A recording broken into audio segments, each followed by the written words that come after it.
Today, I'm gonna be enjoying Hokkaido style instant ramen. The first one is a refreshing but slightly fatty shio ramen from Hakodate. And then from there, I'm gonna be having two miso ramen. Savory miso ramen from Sapporo, one of them with butter and corn. For those of you new to the channel, I'm Frank from AM Ramen. I was born and raised in Tokyo, Japan, and I'm obsessed with ramen.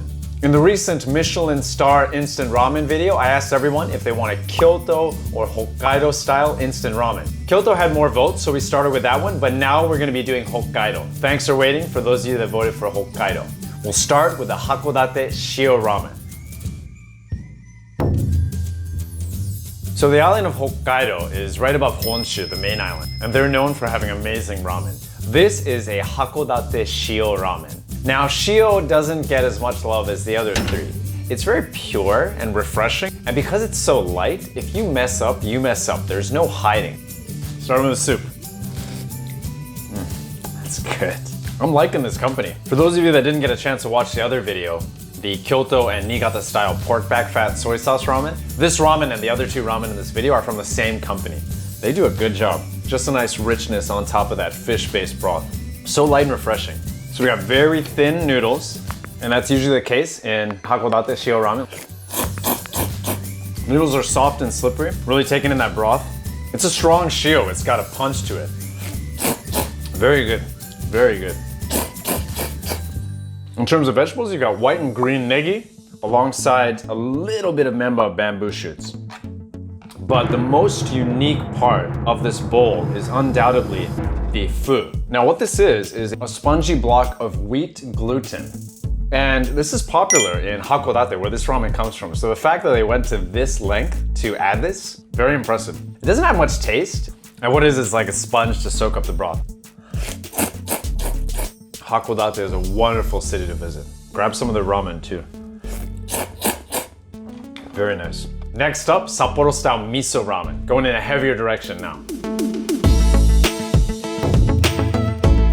Just looking at the packaging, it says it's a richer miso, and the miso they use is direct from Hokkaido. On top of that, they're using fatter noodles with a lot of bite to them. And last but not least, they've got crispy bean sprouts. Now, around the world, miso ramen is one of the most consumed, I think, next to pork bone ramen.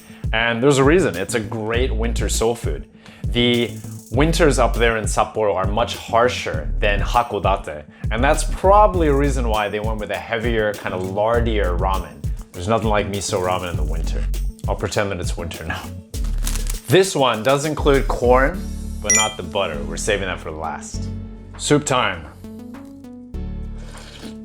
It's not that thick, but it does have that layer of oil on top that makes it a little bit more rich, let's say. But at the same time, it doesn't feel too heavy. So the highlights in this bowl, again, are the bean sprouts, the corn they've got there, in addition to some negi. And they're apparently using Hokkaido miso. Another thing is the noodles are thicker. Have a look. It's funny, when your brain processes things, it tries to, compartmentalize everything. And the last miso ramen I had in instant ramen form was Sumire. Sumire is a famous Sapporo miso ramen shop. And I'm comparing the two. This one is not as pork lardy as that. It's still rich, but I do like this one. It has a salty miso flavor. And I think a big highlight is that crispiness you get from the bean sprouts alongside the softer noodles. The broth itself is not that sweet, but you get a little bit more sweetness from the corn there. Nicely done. Now it'll be interesting to see for the next one how the miso tastes differently and what the butter adds.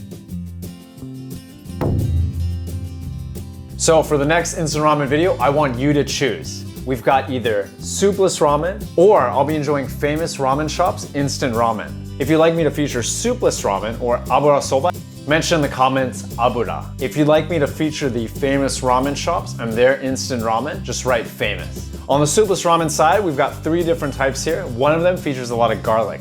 Over here, we've got a spicy tantan men and also a pork bone rich ramen that's infused with shrimp. Abura or famous?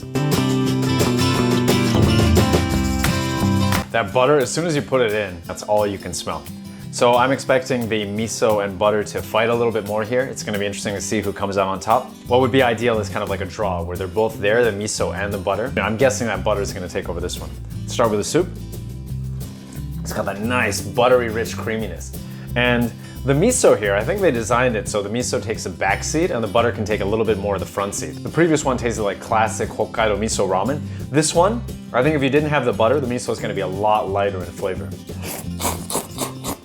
They're using all local vegetables. You've got Hokkaido corn, negi, and also potatoes. And the corn is sweet corn. And that's what's giving this one a little bit more sweetness. If you're a big miso ramen fan, this one, you're not gonna get as much of the miso, but it's still very nice with the butter there. The butter just taking charge. The only drawback to this one is that the noodles are more like instant ramen quality. That is the flash fried. You can taste it, it's a little bit more artificial. Whereas the other two, they had much fresher noodles. Oh, who doesn't like butter? Now for the potatoes, we've got these like cubed potatoes. They really don't look much like potatoes, but let's see how they taste. You know, they taste a little bit like potato, a little bit more styrofoamy, unfortunately. I think this one isn't just on the same level as the other two in terms of being close to ramen. But I do enjoy that butter accent. So soup-wise, I'm having a lot of fun.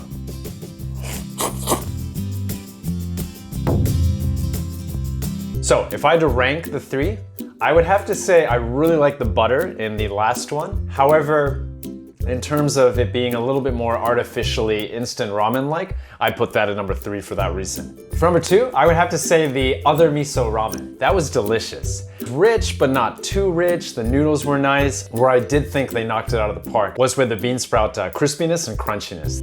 That really was a nice addition to the bowl. A solid bowl of miso instant ramen. Now that leaves, of course, Hakodate shio ramen as my number 1 choice. This is not to say I like shio over miso, but I think what I like about this one was that it was light, but not too light. It was still a punchy shio. The fact that they added the fu there, the wheat gluten, that was a really nice touch.